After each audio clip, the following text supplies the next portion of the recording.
नाज़रीन, चूंडको भरिसां Engro frequency dairy farm इंतजामिया इंसानी सेहत के लिए हानिकार ज़हरीलो पानी चैनल में छोड़ करे छॾियो है।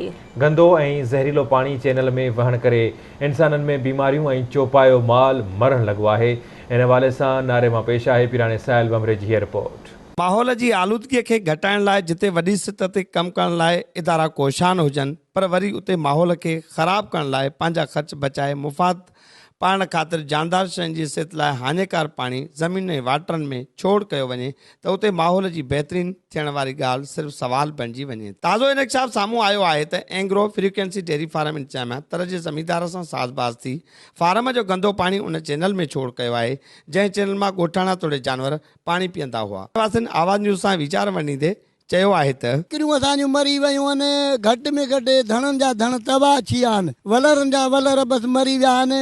जंहिंमें लाटूं ज़हरीलो पाणी आहे, इंगरियो वारनि असां सां करे गुज़ारी आहे, जेको छोड़ कयो अथनि।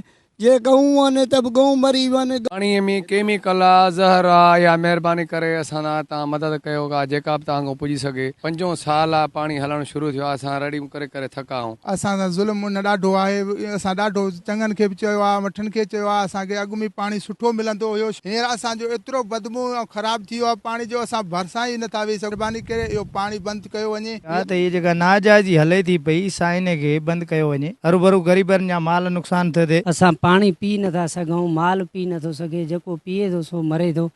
असां इन लाइ चङनि सभिनी खे चयो आहे ऐं इग्रो खे बि 2-3 चकर चयो आहे, उहा बि पाणी बंदि नथी करे। चङा बि कंहिं ॻाल्हि ते अमल नथा कनि। ॻोठाणनि जो चवणु आहे त डेयरी एंग्रो फार्म वारा हिन माइनर में उहो ज़हरीलो पाणी छोड़ कनि था, जंहिं पाणीअ खे चौपायो माल पीअण सां ई उते ई फतकी फतकी मरी वञे। हिननि लाॻापियल अख़्तियारनि खां घुर कई त हिन अहम मामले जो नोटिस वठी असां सां इंसाफ़ कयो वञे, जीअं वधीक चौपायो माल मरण खां बची सघे। पीराणो साहिल बमरो, आवाज़ TV न्यूज़, नारो।